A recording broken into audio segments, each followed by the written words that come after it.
So good morning students, welcome back. In previous video we have seen about the acids. What are acids? तो acid के बारे में बताया गया था आपको कि H प्लस आयन जो डोनेट करे डिजोल्व होने पर मिक्स होने पर आयन H प्लस आयन देता है उसको हम क्या कहते हैं? एसिड्स कहते हैं. अब यहाँ पढ़ेंगे हम लोग बेसिस के बारे में. तो बेसिस क्या है? Basis are the substance which gives hydroxide ions when dissolve in water. यानी कि जब बेस को पानी में मिलाते हैं, वाटर में मिलाया जाए और वो हाइड्रोक्साइड आयन दे दे आपको, इसका मतलब वो क्या हुआ? बेस हुआ. यानी क्या लिखेंगे? A base is a substance which gives hydroxide यानी कि OH minus. A base is a substance which gives hydroxide ions when dissolved in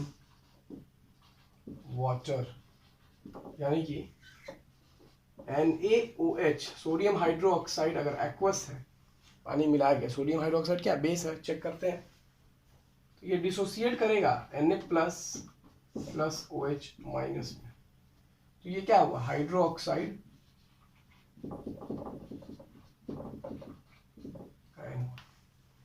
तो ऐसा सब्सटेंस जो आपको हाइड्रोक्साइड आयन प्रोड्यूस कराए when mixed in water are known as basis. कुछ और example देखते हैं. KOH पोटेशियम हाइड्रोक्साइड, ये भी टूटेगा K प्लस OH माइनस. तो ये भी क्या हुआ? हाइड्रोक्साइड आयन प्रोड्यूस किया, इसलिए इसको क्या कहेंगे हम लोग? बेस कहेंगे. कुछ कॉमन एग्जांपल्स देखते हैं हम लोग, जैसे सोडियम हाइड्रोक्साइड NaOH, चलो कास्टिक सोडा बोलते हैं. क्या बोलते हैं? कास्टिक सोडा, जिसको हम लोग वॉशिंग सोप में यूज करते हैं. किसमें? वॉशिंग सोप में.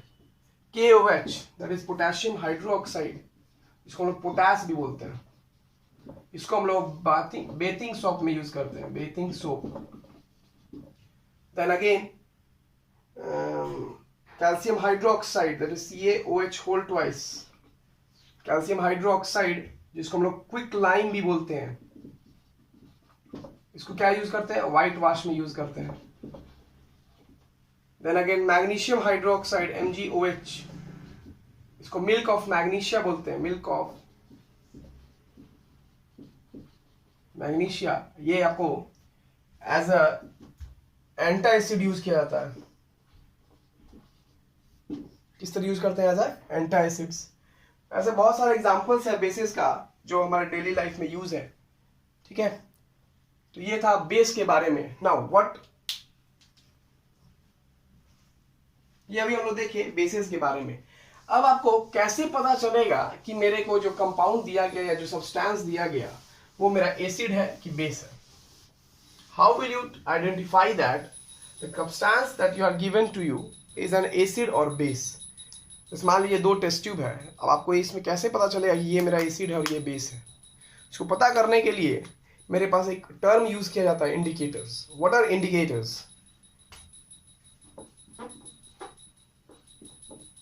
इंडिकेटर्स क्या होते हैं? यू माइट सीन, घर पे आप अधिकतर देखते हैं, कहीं का पार्टी में गए, कहीं फंक्शंस में गए, तो खाते समय अगर किसी सब्जी की ग्रेवी अगर गिर जाती है शर्ट के ऊपर, तो जब उसको वॉश करते हैं हम लोग, then you will find that जब उसके ऊपर सोप रगड़ाता है, कहाँ जहाँ पे ग्रेवी गिरा है उस एरिया पे आप सोप रगड़ के देखिएगा तो वो कलर आपको रेडिश कलर में, रेडिश ब्राउन कलर में चेंज करने लग जाएगा. इट मीन्स टर्मरिन हल्दी था वो, तो हल्दी क्या है? किस में चेंज किया? रेडिश ब्राउन कलर में. तो क्या लगाने से चेंज किया? सोप क्या है? Base. It means turmeric indicator बन रहा है बेस के लिए. तो वो क्या कलर चेंज कर रहा है? येलो से रेड में चेंज कर रहा है. यानी कि हम लिख रहे हैं, हम कह रहे हैं कि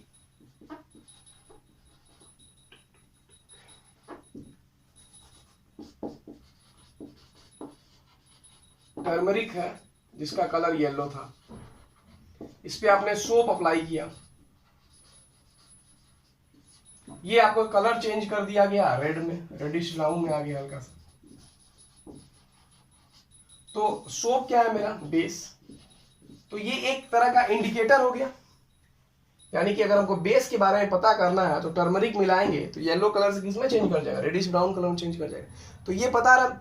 और एसिड अगर मिलाएंगे, एसिड अगर मिलाते हैं टर्मरिक के साथ में तो कोई चेंज नहीं होगा, नो रेंज, वो येलो का येलो ही रह जाएगा। तो ये तरह का क्या मिल गया हमको, इंडिकेटर मिला कि बता सकता है कि कौन एसिड है कौन बेस है। उसी तरीका से there are many types of indicators, several types of indicators होता है। देखते हैं एक एक करके। तो पहले लिखेंगे definition for indicators. What is indicator?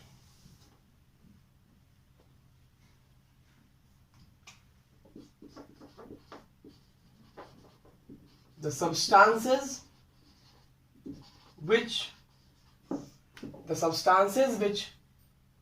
helps to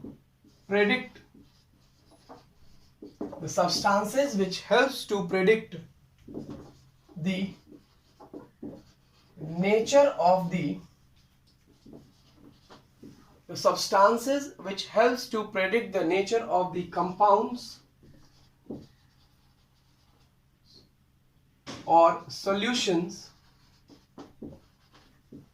substances which helps to predict the nature of the compounds or solution, whether it is acidic or basic in nature. Such acid-base indicators,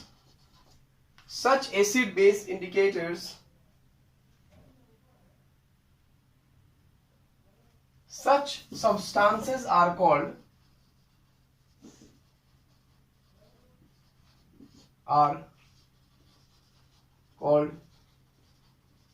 acid base indicators. The substances which helps to predict the nature of the compounds or a solution, whether it is acidic or basic in nature, such substances are called acidic या base indicators. यानी कि ऐसे substance जो मदद करे हमें उसके nature के बारे में प्रेडिक्ट करने में कि वो मेरा कंपाउंड या सब्सटेंस या सोल्यूशन आपको एसिड है या बेस है, तो वैसे सब्सटेंसेस को हम लोग एसिड बेस इंडिकेटर्स कहते हैं। आया समझ में? ऐसे कंपाउंड्स को, ऐसे सब्सटेंस को हम लोग क्या कहेंगे, एसिड बेस इंडिकेटर्स कहते हैं। Now types of indicators.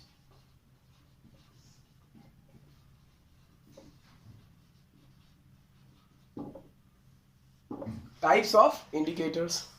So there are several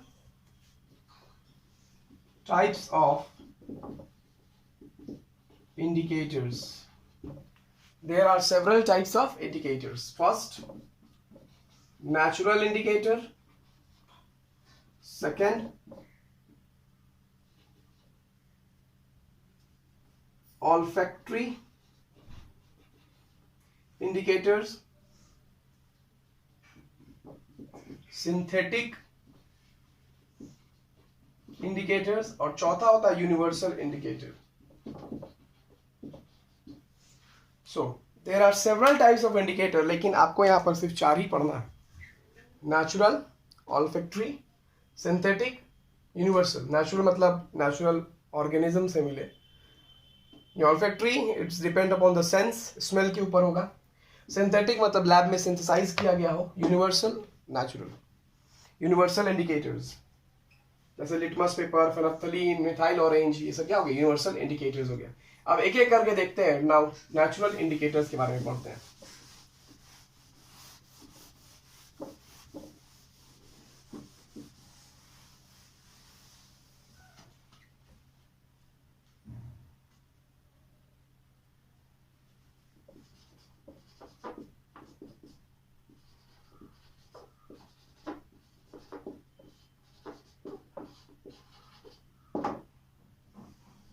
Natural indicators. Indicators obtained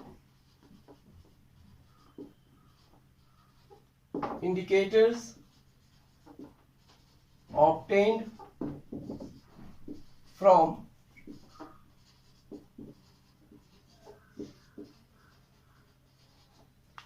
indicators obtained from natural sources are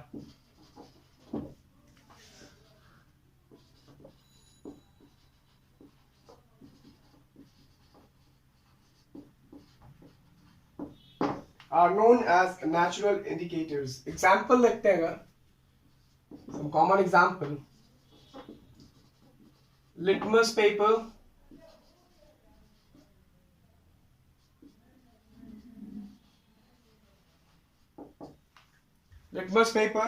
turmeric,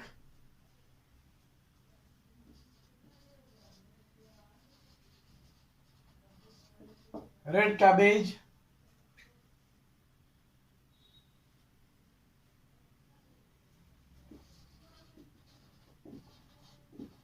China rose, etc. Now, litmus paper A.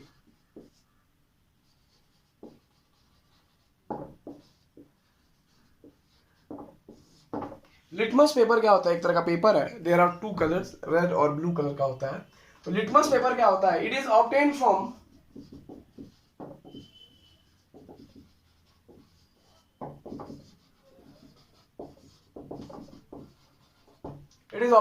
lichens. The word lichens. The solution of it is obtained from lichens. The solution of litmus. The solution of litmus is purple color. Solution of litmus कैसा होगा? Purple colour का होता है. It is of two types. अब litmus कितने तरह का होता है? Two types का. It is of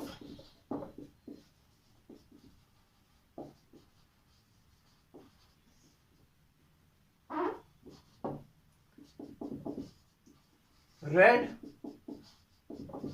and blue. एक रेड कलर का होता है और दूसरा ब्लू कलर का होता है. रेड लिटमस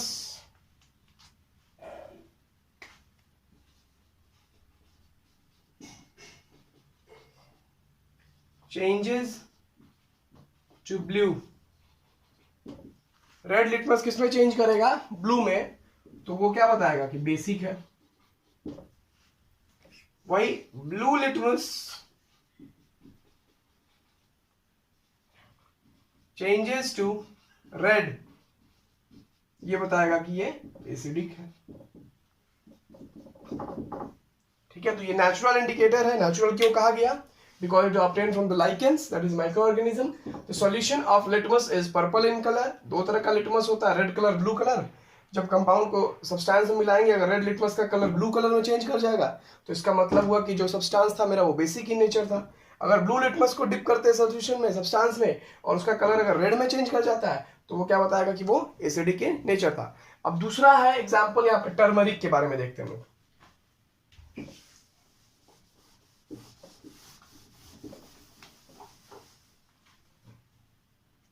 टर्मरिक के बारे में देखते हैं. बी. ये भी क्या है? एक नेचुरल इंडिकेटर है.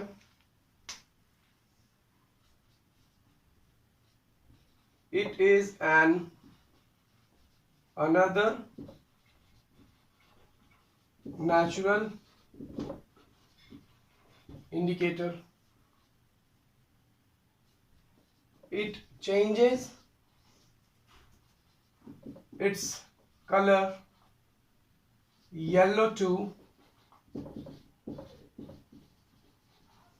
reddish brown when reacts with base.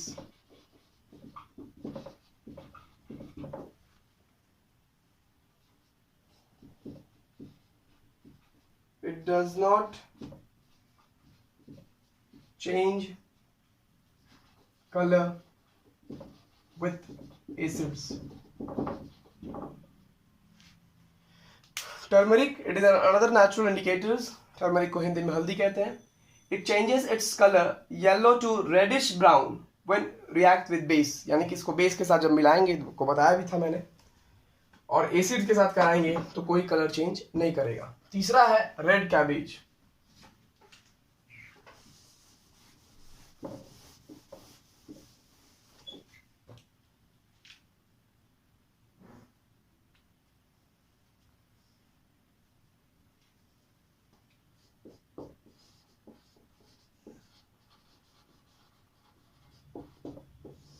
Red cabbage होता कैसा है? The juice of red cabbage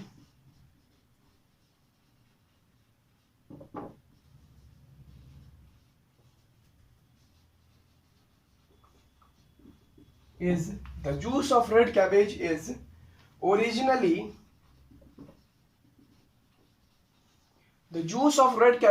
originally purple in color.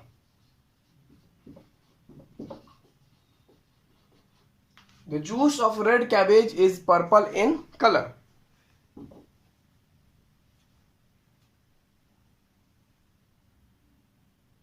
पहला पॉइंट ये हो गया. दूसरा, it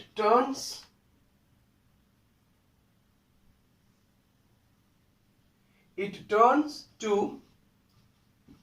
reddish color. It turns to reddish color when mixed with acid. फिर it turns to greenish. It turns to greenish color when mixed with base. तो समझने वाली बात यह है कि रेड कैबेज का ओरिजिनल कलर पर्पल में होता है, और इस रेड कैबेज को अगर हम लोग बेस के साथ मिक्स करें या एसिड के साथ मिक्स करें तो रेडिश ब्राउन कलर, आपको रेडिश कलर ऑब्टेन हो जाएगा जब मिक्स करेंगे एसिड के साथ. यानी कि पर्पल कलर चेंज किस में कर जाएगा? रेडिश कलर में का. तो वो क्या बताएगा? एसिड है. और अगर ग्रीनिश कलर में चेंज कर जा रहा है तो वो क्या बताएगा? कि वो बेस है. यानी कि रेड कैबेज मेरा ओरिजिनली पर्पल कलर में होता है. पर्पल से अगर रेड कलर में चेंज करता है तो the substance is acidic in nature, और अगर पर्पल से ग्रीनिश कलर में चेंज करता है the compound is basic in nature. बाकी 3 इंडिकेटर्स जो बचे अब हमारे, ऑल्फैक्टरी, सिंथेटिक एंड यूनिवर्सल्स, इसको हम लोग नेक्स्ट वीडियो में रखेंगे.